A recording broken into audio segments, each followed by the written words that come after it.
America's workforce. Its strength is our nation's success. Join I Build America podcast as we explore innovative solutions and inspiring stories from leaders and workers shaping America. Discover actionable insights to build a motivated workforce. I build America. Hello, my name is Lorraine Lane. Welcome to I Build America podcast, where we spotlight the people and programs that bridge the gap for career pathways.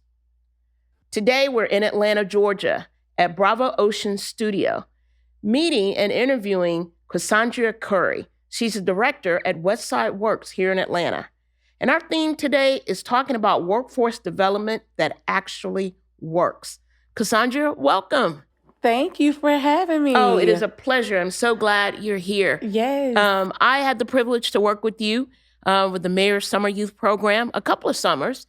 And it has been such a joy to see young people come in. We work them through some really intense soft skill training, work training, and then we place them on a job. You do this on a daily basis. It's who you are and what you do. I'll back that up. Might not be who you are, but it is what you do. So with that said, tell me outside of Westside Works, who's Quasandria Curry? Well, outside of Westside Works, Quasandria, I go by Q first and foremost. So I'll call you Q for the rest of this. I'm a mom. I am a wife. I am born and raised Atlantean, specifically raised on the west side of Atlanta. I'm not a Grady baby. I know there's a rite of passage with being born at Grady. But born and bred, thoroughbred from Atlanta. Right. And just really happy to do the work that I do. I find it most fulfilling. And outside of work, honestly, I'm just a really laid back, chill person. Nice. And a lot of people would find that hard to believe because I have a big personality. You do. But, every day I kind of, once it, it's a stage. I got you. So when you get ready to go on stage, you have to bring the personality and all of that comes with it, So I'm an implant into Atlanta, and I just have to tell you, those born and raised in Atlanta, you guys walk a little differently. We do. You talk a little differently. You have a whole vibe, swagger about you. So I've always been just a wee bit jealous of that. There's so much pride to being an Atlantean. I mean, the history itself. Yes. It's empowering because a lot of places you don't get to see people that look like you that are in so many different industries that are thriving in those industries. But here you get to grow up and Absolutely. you see that not as a, potential doorway, but you see it in your neighbor. You see it in your friend, your family's friend, in your teachers and people that you literally grow up with. So it's a different experience, I think, it is. than other communities. It is. And that's why I wanted to interview you, because I thought you would bring that Atlantean vibe and spirit. I'll try my best. At what point did you realize workforce development was a calling for you? Yeah. So, like most of us that get into workforce development, I don't necessarily think that we were intentional about deciding to be in this field. However, we're called for it. And when you're called to do something, you accept that call, sometimes eagerly and sometimes not so eagerly. But for me, that happened back in college. I was at Albany State, and my senior year, there's a requirement that you do an internship. Okay. And so I met a young lady while I was working at Staples who introduced me to Goodwill. And initially I was like, Goodwill doesn't have an internship for me. That's not what I was looking to do with my degree. Little did you know. Little did I know about the whole other side to Goodwill that was more so the workforce development and helping people. Right. I never thought of that either. With disabilities. That's not first of mind when you think about Goodwill. Correct. And so that started a lifelong career for me at Goodwill. I was supposed to be an intern, but I went to the interview and the director may have had his wires crossed, but he hired me as a full-time case manager. Nice. So that started my career, and that helped open up another aspect of my brain, becoming more aware to the challenges that people face that we're not all aware of. Right. And how access to work and opportunities I like that. is a gateway to really help people to really live meaningful lives and feel like they have a place in the world. So that became a little bit of my story of wanting to see my family, first and foremost, be able to thrive. And I have a sister that has a mental health disability. And I recognized the challenges that she had firsthand. I experienced them with her as her sister. And I see the hardships in regards to her being able to sustain employment and also some of the pitfalls that come with her challenges from a personal and an interpersonal perspective. Right. And by understanding that dynamic on both sides, I wanted to utilize myself as a potential solution to help individuals that were having challenges and struggling. For her to have. That's really cool. To access good jobs. Good. All right, so let's talk about work that keeps Atlanta moving. Okay. I was talking a few minutes ago about you, and I was saying how you have just done an amazing job, in my opinion, of connecting the dots for people and opening up doors. You used the word a few minutes, access. That's right. And it seems to be a thread that's running through some of the interviews I'm doing, where talent meets access and opportunity. That's right. Because there's a lot of talent out there. There is. But if you don't know how to access that opportunity, or that opportunity is not there for you, then you miss out on what may be your calling. That's right. And I think just looking back, for listeners who sometimes hear workforce development, they think government acronyms. Yeah. All right. Tell them what the real workforce development is about. What does that mean? Yeah. So if you think back quite literally, back in the days where there were industries that were in disciplines that were industry specific, that were integrated within schools, like auto mechanics, automobile mechanics, and home ec, and cosmetology. These are things that used were to be in high life school. skills Yeah. that were important and critical, crucial skills that they felt students needed in order to get their start in life. Right. Well, those were removed, and then there were more focus on post-secondary, college education, and things like that. So when it comes to workforce development, it is those tactical skills that you can take into the workforce and begin working and earning a living. So skilled trades, those are the things that you think about when it comes to workforce development. Also, what does it mean to be a good worker? Right. Interpersonal skills. Absolutely. So you have a skill, you have a certification, you have a credential, you have the education that's needed, but what are the skills that's needed for you to be able to navigate in that work setting? Absolutely. Those are your interpersonal skills, how to get along with others. The soft skills. The soft skills, for sure, or what I call professional skills. Absolutely. I said to another person, employers have said for years, we can train them. That's right. We need them to come with what we've coined as soft skills, interpersonal skills.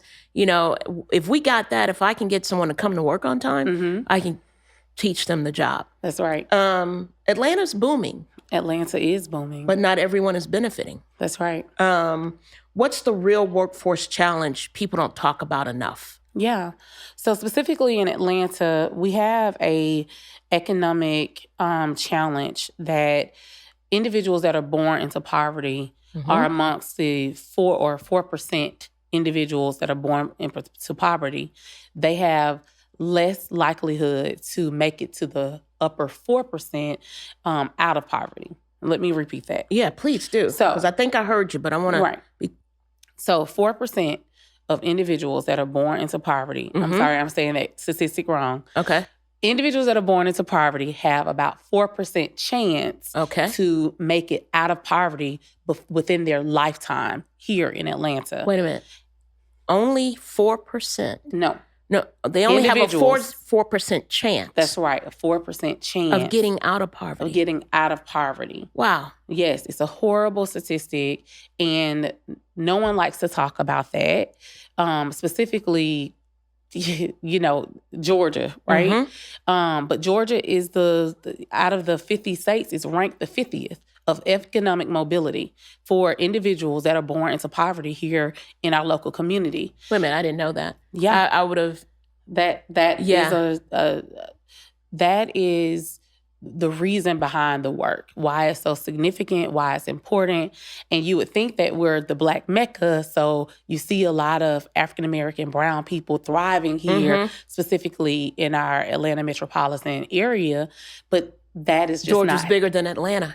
Georgia's bigger than Atlanta, but there's still such a large gap of individuals that are living in poverty and continue to propel that generational circumstance. Right here in Atlanta. Right here in Atlanta. Got it.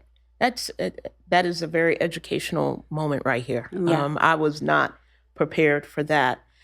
So with that in mind, if you could fix one barrier tomorrow, whether it be transportation, childcare, housing, what would that barrier? If you had a magic wand, you go bing, and you fixed it, which one would it be? Yeah. So I thought about that.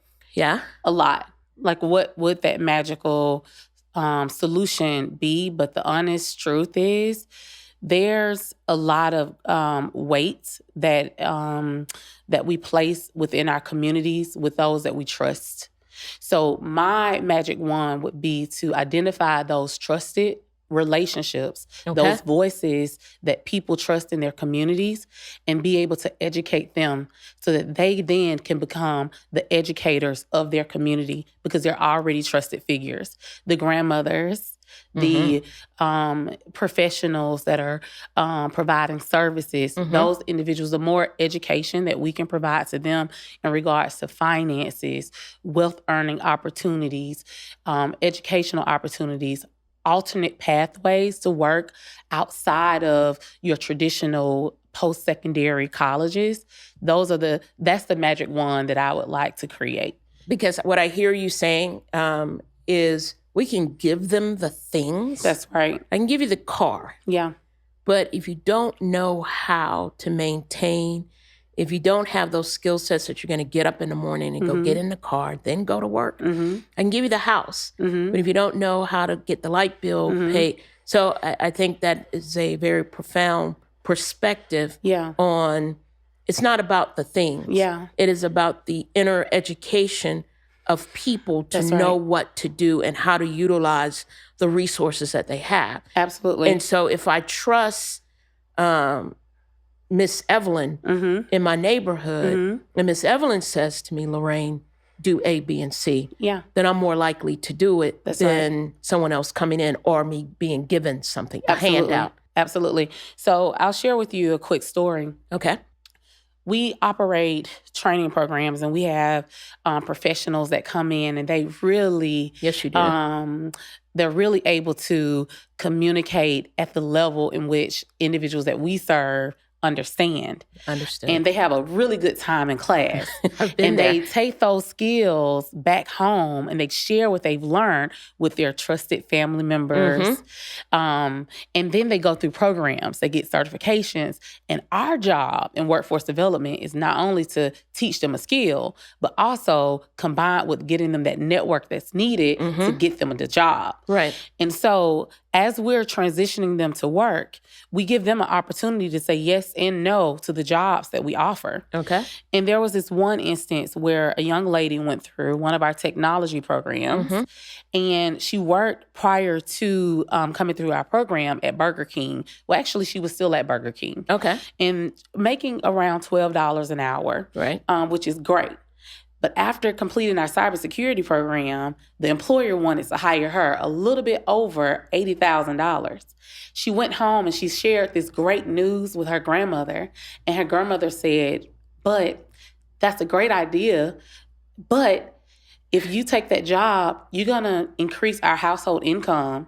That's going to make me lose my housing voucher. Also, you have 3 kids, and they need that TANF voucher that you have, and you can't afford to pay childcare for all of these kids.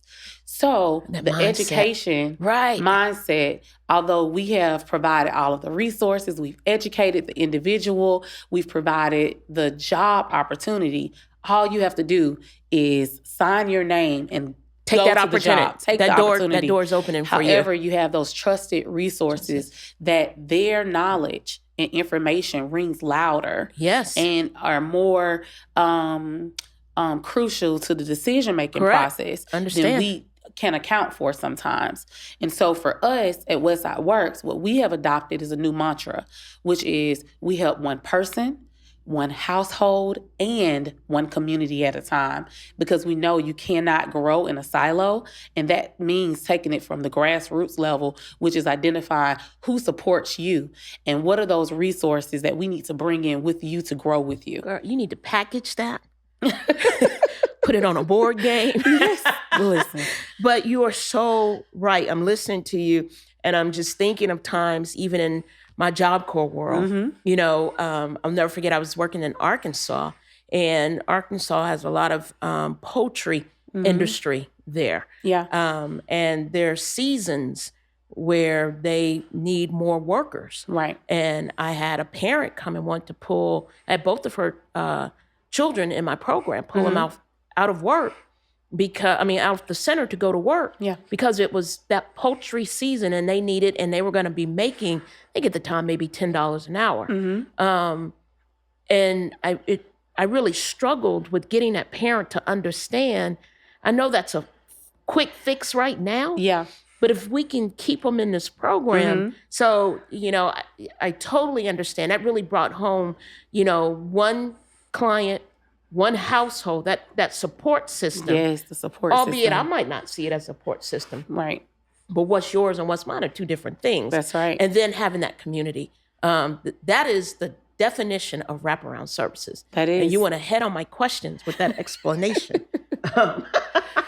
But I think, we miss those opportunities a lot. So what's the biggest myth about today's youth and workforce? Yeah. So the biggest myth, I think, are our youth are going to have the same experience as some of us had as we've had entering the workforce. That is the biggest myth. I want you guys to know for sure. All right, listeners, are you Youth listening? today will earn more. They do not have to do the grunt work, as you speak, and earn their way Right. in order to earn a specific wage. Those are some of the myths I think that we have about youth today. Access to information is at their fingertips, and they are able to create jobs that don't exist, right? And jobs that we started with will not exist You're right. as they enter the workforce. Those jobs are not necessarily going away. They're changing how those jobs are being utilized and the type of talent that's needed. And so we're going to see more of our youth. Some jobs are what I call AI proof. Right. You're going to always need construction workers Correct. to build a home. Right. I don't think that we're in the age where we're going to have like full AI Building the buildings. You Yeah. still need somebody We there. need somebody. You're right. But a lot of industries will shift and a lot of talent will look a lot different. Right. And wages will be a lot different from what we're used to. So being able to come from a place when we're coaching our youth about their goals and vision, to be able to vision with them. Right. To be able to see and create things and opportunities with them without shutting them down or minimizing what they think they have the capability of doing. Because honestly, we just don't know. We don't. It is. And sometimes, it's a little nerve-wracking. I'll say for my age group, because I think we still know that those basic skills that we need, I think those are always going to be there. Those soft skills. Absolutely. You can be smart as a whip, but if you're unable to give somebody some eye contact and say hello, somebody else is just as smart as you sitting out there ready to take your opportunity. But also know that there's a job for that. Yes. So there's jobs for that even... You don't even have to interact with people. You don't have to interact with people. And so some of the things that I think that's a myth as well is that in every circumstance, we have to have the same transferable skills for every job opportunity. And that's not the case, right? I know that, and this is one of the things that we talk about, is that based on what your needs are and the type of positions that you're trying to craft, it may reduce the types of jobs that you have access to. So right now, the job market is full. Right. All across the board. You have opportunities. You have options. The more you're skilled, the higher the options are. But you decrease your options based off of if you don't have great social skills and you may want to work by yourself. Or if you have social anxieties and you don't really want to leave your home. So you do reduce the types of jobs and opportunities you have access to. But those jobs are still there. But the jobs are still there. Got you. And it doesn't mean that there isn't something for you. All right. Understood. What's a moment when a young person completely surprised you? Oh my goodness. That is a good question. When a young person completely surprised me, aside from my children, that surprises me every day in some unique way. I think a young person that surprised me was this gentleman. I can't think of his social media handle right now. Okay. But he's a popular guy around here now. Okay. Mr. Vegan, that's his name. Mr. Vegan. He came through our program, our culinary program, very new to the art of culinary. Okay. But he wanted to learn to cook more vegan dishes and things like that, and just really expand his palate and gain the certification that he needed in order to cook more. And his goal was to be a celebrity chef. Okay. So not only after a 6-week program did he accomplish that, he became a celebrity chef. And not only that, he's a social media kind of like a superstar right now. Yeah. And he recruits people for us for our program. And we have a lot of word of mouth referrals just by individuals like him. Not just him, but a lot of individuals. But he, I think, surprised me most because he referred people and he just really talks about how the program was life-changing for him. And he recognized when someone else needs something to help them. He's paying it forward. Right. And that's one of the things I love about workforce development programs such as ours is the same type of pride that comes with you being a graduate of a Georgia Tech or UGA or myself, Albany State. I know where you are. The same type of pride that comes with being an alumni. They have that same type of pride for the programs that they have matriculated through, whether that's a 6-week program or a 16-week program, and they want to pay it forward by helping other people get access to those. And that's the best way to do those it. programs. Yeah. So. To have that cheerleader out there that's talking about your program. That's right. Again, a trusted member of the community. A trusted member, for sure. All right. So let's talk about wraparound services. Yeah. You mentioned that earlier. Getting a job is one thing. Yeah. Keeping that job is another. It's completely different. That's where the work comes in. That's right. So with that in mind, what are some of the things you do in your team? Because I know you work with a team of people to make, I've had the opportunity to meet your team, pretty great dynamic team. What do you provide? What do you do for those wraparound services at Westside Works? Yeah, so our program is very unique in that it offers a real holistic menu of service options to help individuals. And we cater to the individual. Okay. So we prescribe a different types of support services based off of what the needs of the individual is. And so we offer a autonomous stipend program. And autonomous meaning some programs, they may give you like a $25 gas card every week. But what we've learned as we, our goal is always to listen to community and listen to people and kind of get an understanding of what their needs are. And we learned that $25 may not be enough for everybody's circumstance. So we designed a stipend program that individuals, while they're going through program, receive a stipend every week. However, we provide them with financial coaching so that they have a budget concept of how they should use their money and budget it so that they can meet their own goals or their own personal needs. So that's one of the support services that I think is really big and meaningful. Oh, absolutely. To individuals that we serve. That way they can take care of their child care if that's a need for them, or their transportation, or Lord knows, sometimes, their car may go down. They may have to get something fixed or buy food for themselves. So those are some of the things that we do. Some of our programs offer food every single day. We don't make assumptions about where people are in regards to what they have access to at home or not. But we do make the concerted effort to ensure that at least they have meals provided to them while they're in program.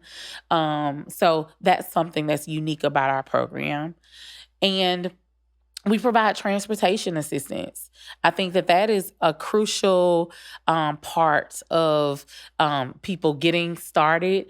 That's the difference between wanting to do something and can do something about it, right? And our goal is to always ensure that everyone has that can-do attitude and will do. So the can do is, I'm going to make sure you get what you need resource-wise so that you can and will do and make that next step. So that's the good part about that. I've had the opportunity to go to Westside, be there. And observe the clientele that come in. Yeah. And what I've always walked out feeling is no one's turned away. No one is turned away. No one is turned away. I mean, I've seen people come in where, a little questionable, but they go in, they get their laptop, they're sitting there, they're searching, they're getting help. You don't find that in a lot of places. Yeah. There's no pretenses at Westside Works. Yeah. So I want to ask you this, because you've put a lot of guidance into that program. Yeah. I can tell it's hard. Yes. And I know, you said, well, I'm from the west side of Atlanta. I am. So I know and had some of the experiences that make you understand.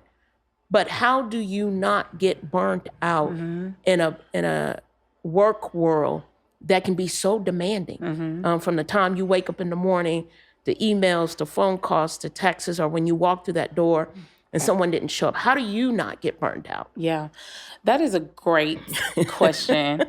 Before I go to that, I want to kind of finish the support services component. Two other support services or additional support services that I want to spotlight is counseling as well as legal assistance. Oh. These are two additional areas that we help support with individuals that come into Westside Works.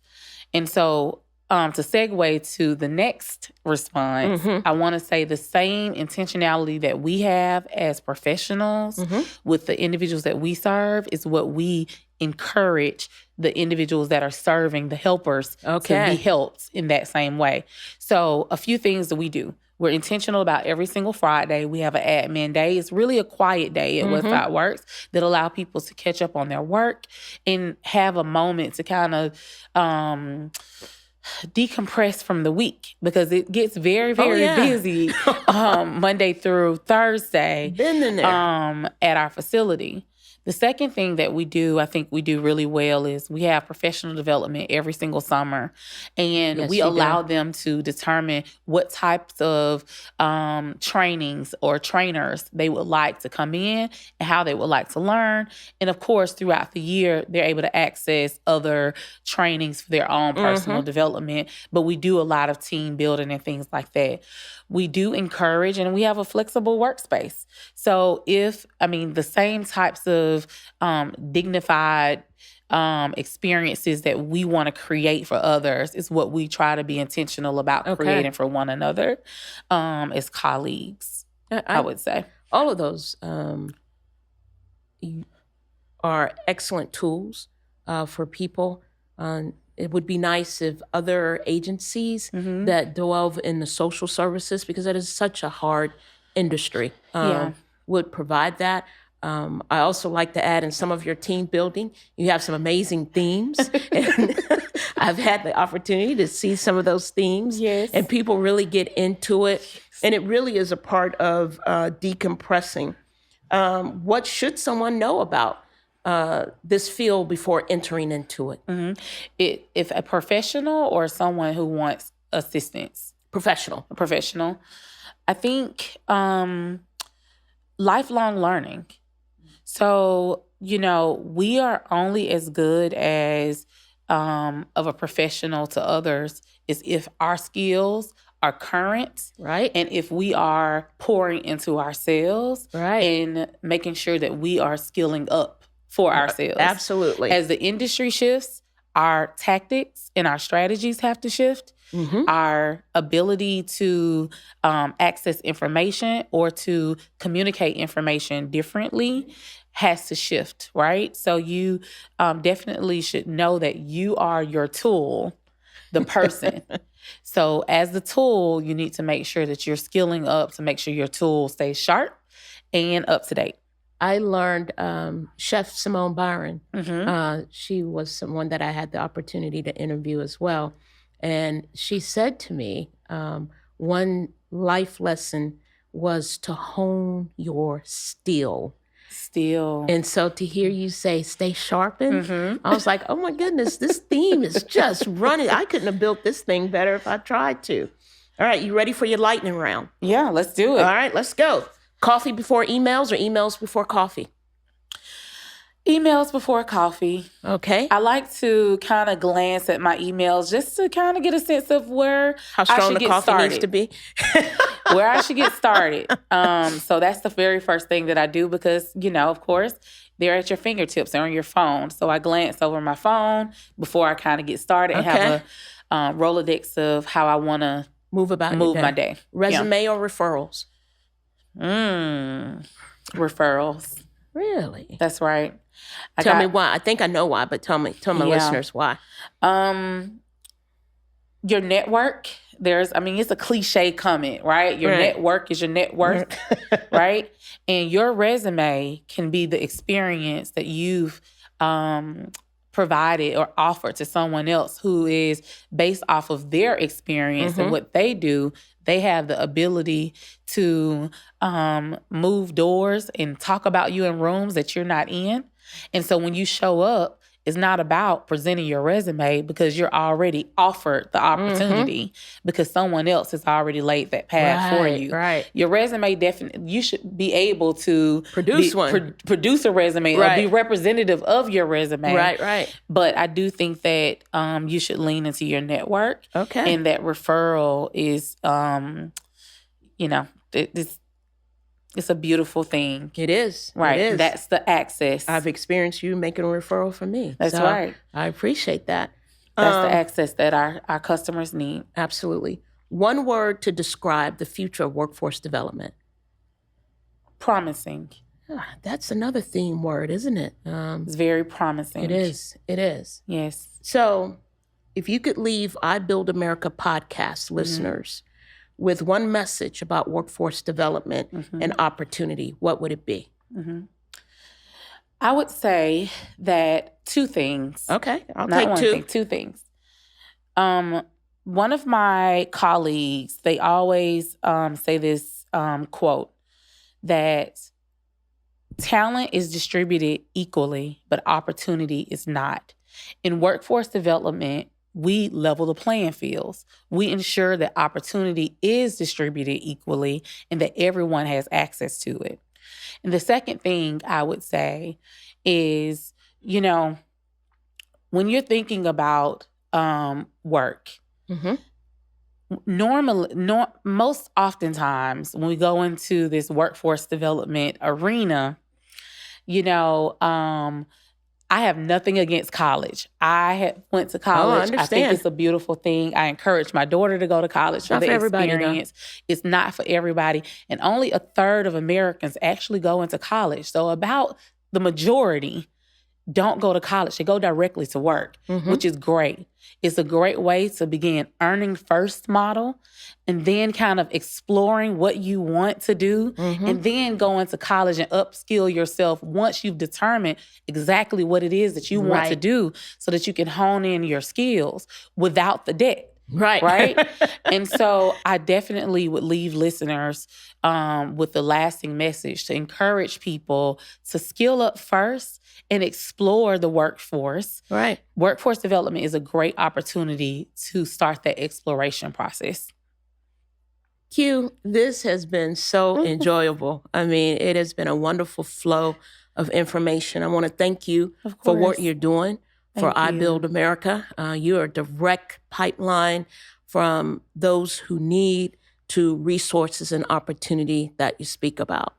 And to my listeners, if today's conversation moved you, connect with your local workforce department. Be a part of that I Build America, making sure that we have career pathways for all. And as Q said, we want to make sure we keep the opportunity level and provide everyone with that opportunity. Thank you so much. I'm Lorraine Lane with I Build America podcast.